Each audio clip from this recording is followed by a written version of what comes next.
Hello नमस्कार दोस्तों आज मैं चर्चा करूंगा पीएमईजीपी स्कीम पर यानी कि prime minister employment generation programme जिसका बेनिफिट केवल माइक्रो एंटरप्राइजेज ले सकता है। स्मॉल एंड मीडियम एंटरप्राइजेज इस स्कीम का बेनिफिट नहीं ले सकते।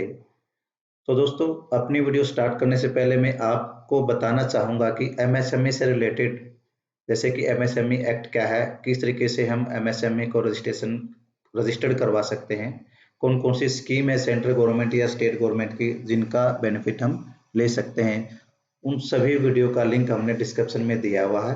यदि आप उन्हें देखना चाहते हैं तो देख सकते हैं। तो आइएगा आज का वीडियो हम अपना स्टार्ट करते हैं कि पीएमईजीपी स्कीम क्या है। स्टार्ट करने से पहले मैं एक बार फिर बताना चाहूंगा इस स्कीम का बेनिफिट जो है वो केवल माइक्रो इंडस्ट्री ले सकती है, मीडियम एंड स्मॉल एंटरप्राइजेस का बेनिफिट नहीं ले सकते। ये केवल माइक्रो के लिए है, मीडियम और स्मॉल के लिए नहीं है। इस स्कीम का मेन ऑब्जेक्ट क्या है, क्यों ये स्कीम लाई गई, ठीक है, देखते हैं क्या ऑब्जेक्ट है। This scheme aim to provide financial assistant, यानी कि क्या है, फाइनेंशियल असिस्टेंट प्रोवाइड करना है।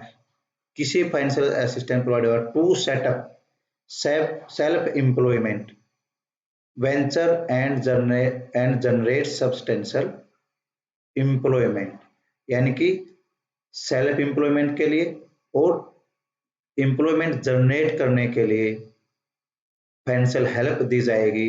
वो जो एम्प्लॉयमेंट है रूरल एरिया में सेटअप हो या जनरेट हो या अर्बन एरिया में कहीं भी हो, यानी कि नया प्रोजेक्ट सेट करने के लिए और एम्प्लॉयमेंट जनरेट करने के लिए फाइनेंशियल हेल्प दी जाएगी इस प्रोग्राम के द्वारा। आइएगा आगे देखते हैं क्या है ये प्रोग्राम, कौन व्यक्ति या कौन एंटरप्राइज इस स्कीम में बेनिफिट उठा सकता है। स्कीम फॉर अप्लाई कौन अप्लाई कर सकता है, इसमें इंडिविजुअल, कोई भी इंडिविजुअल इसके इस स्कीम के का बेनिफिट ले सकता है, अप्लाई कर सकता है जिसकी एज 18 ईयर से ज्यादा हो। फिर self help group institution registered under society, producer company, cooperative society और चैरिटेबल ट्रस्ट, यानी कि individual, self help group, society, trust, cooperative society इसका बेनिफिट ले सकते हैं। This scheme is applicable to all viable, यानी कि technically as well as economically जो भी वाइबल प्रोजेक्ट है उस वही इसका बेनिफिट उठा पाएंगे।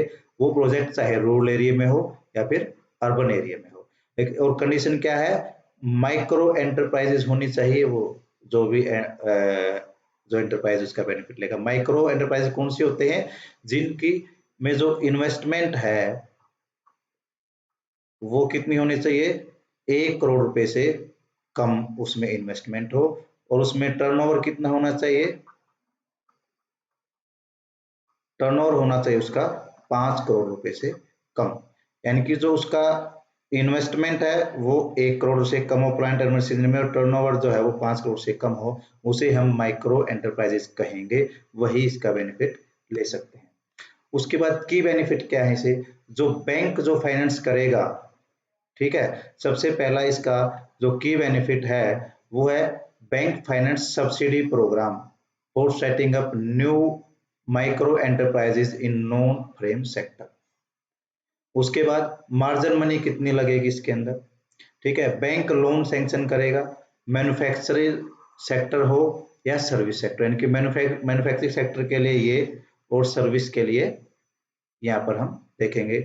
तो इसके अंदर जो जनरल कैटेगरी कैदी एंटरप्रेन्योर है उसमें सब्सिडी कितनी मिलेगी, इसे 15% से लेकर 35% तक सब्सिडी मिलेगी, और सर्विस के केस में 15% से 35% तक सब्सिडी मिलेगी। लेकिन जो प्रोजेक्ट कॉस्ट है वो मैन्युफैक्चरर के केस में 25 लाख रुपए से ज्यादा नहीं होनी चाहिए। यदि हम किसी चीज की मैन्युफैक्चरिंग करते हैं उसके लिए हमारी टोटल प्रोजेक्ट कॉस्ट 25 लाख से कम होनी चाहिए, और सर्विस के केस में ये प्रोजेक्ट कॉस्ट जो है वो 10 लाख रुपए से कम होनी चाहिए, यानी कि सर्विस के केस में प्रोजेक्ट कॉस्ट 10 लाख से कम और मैन्युफैक्चरिंग के केस में 25 लाख रुपए से कम। और स्पेशल कैटेगरी के केस में यदि कोई एप्लीकेंट या कोई एंटरप्रेन्योर, स्पेशल कैटेगरी में कौन होगा, SC, ST, वोमेन, ठीक है, माइंटर, ex serviceman in rural area के अंदर। यदि वो स्पेशल कैटेगरी प्रोजेक्ट सेट करते हैं रूरल एरिया में तो उन्हें सब्सिडी मिलेगी कितनी, 25% in case of manufacturing unit, ठीक है। और यदि सर्विस में है तो भी 25% सब्सिडी मिलेगी। और स्पेशल कैटेगरी यदि रूरल एरिया में है, ये थी अर्बन एरिया में। अर्बन एरिया में स्पेशल कैटेगरी यदि कोई सेट करता है तो उसे 25% की सब्सिडी। यदि वही स्पेशल कैटेगरी का जो एंटरप्रेन्योर है उस एंटरप्राइजेज को रूरल एरिया में सेट करता है तो सब्सिडी कितनी मिलेगी, 25% सब्सिडी मिलेगी, ठीक है। और other category other than special category तो सब्सिडी 15%, दोनों केस में 15%, मैन्युफैक्चरिंग में भी और सर्विस में भी। स्पेशल कैटेगरी का पर्सन चाहे रूरल एरिया में अपनी इंडस्ट्री सेट करे या अर्बन एरिया में, उसे दोनों केस में सब्सिडी 15% मिलेगी। यदि स्पेशल कैटेगरी का पर्सन या एंटरप्रेन्योर अर्बन एरिया में अपनी इंडस्ट्री सेट करता है तो 25% सब्सिडी, और रूरल एरिया में सेट करता है लगाता है कोई भी इंडस्ट्री तो 35% सब्सिडी उसे गवर्नमेंट देगी। उसके बाद कंट्रीब्यूशन इन प्रोजेक्ट, कितना कंट्रीब्यूशन होगा। जनरल कैटेगरी का यदि कोई पर्सन है तो उसका कंट्रीब्यूशन होगा 10%, यानी कि उसे अपनी तरफ से पैसे 10% लगाने होंगे, चाहे वो मैन्युफैक्चरिंग सेक्टर हो या फिर सर्विस सेक्टर हो। पर यदि स्पेशल कैटेगरी है तो उसका जो कंट्रीब्यूशन है वो 5% होगा, दोनों केस में, सर्विस में भी और मैन्युफैक्चरिंग में भी। बैंक लोन कितना देगा, 10% बैंक लोन देगा, सॉरी 90% बैंक लोन देगा स्पेशल जनरल कैटेगरी के एप्लीकेंट को। मैन्युफैक्चर और सर्विस केस में दोनों में 90%, और स्पेशल कैटेगरी का यदि अप्लाई एंटरप्रेन्योर है तो उसे 90% बैंक फाइनेंस करेगा, ठीक है। इस 90% में से या 90 या जो भी इनका मार्जिन है, मार्जिन को छोड़ के जनरल में 10% और स्पेशल कैटेगरी में 5%, ठीक है। तो बाकी का जो बच गया वो बैंक फाइनेंस करेगा। जनरल कैटेगरी में 90% ऑफ टोटल कॉस्ट का फाइनेंस होगा और स्पेशल कैटेगरी में 95% ऑफ टोटल प्रोजेक्ट कॉस्ट का फाइनेंस होगा। टोटल प्रोजेक्ट कॉस्ट मैन्युफैक्चरिंग के केस में 25 लाख रुपए से अधिक नहीं होगी। यदि 25 लाख से अधिक है तो हम PMEGP स्कीम में इसका बेनिफिट नहीं ले सकते। और सर्विस के केस में यदि हमारे प्रोजेक्ट की कॉस्ट 10 लाख रुपए से ज्यादा है तो भी हम इस स्कीम का बेनिफिट नहीं ले सकते। यानी कि प्रोजेक्ट कॉस्ट मैन्युफैक्चरिंग के केस में 25 से कम और सर्विस के केस में 10 से कम होनी चाहिए।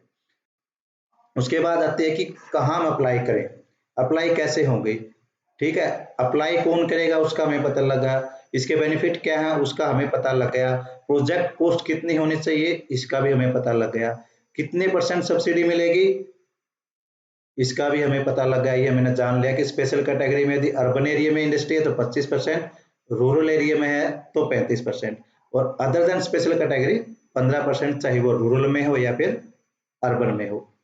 प्रोजेक्ट कॉस्ट 25 लाख रुपए से अधिक नहीं होगी मैन्युफैक्चरिंग के केस में, और सर्विस के केस में 10 लाख रुपए से अधिक नहीं हो सकती। बैंक फाइनेंस स्पेशल कैटेगरी में 96% तक बैंक फाइनेंस करेगा, 5% मार्जिन होगा, और जनरल कैटेगरी में 90% टोटल कॉस्ट का फाइनेंस हो जाएगा और 10% जो है मार्जिन होगा जनरल कैटेगरी में।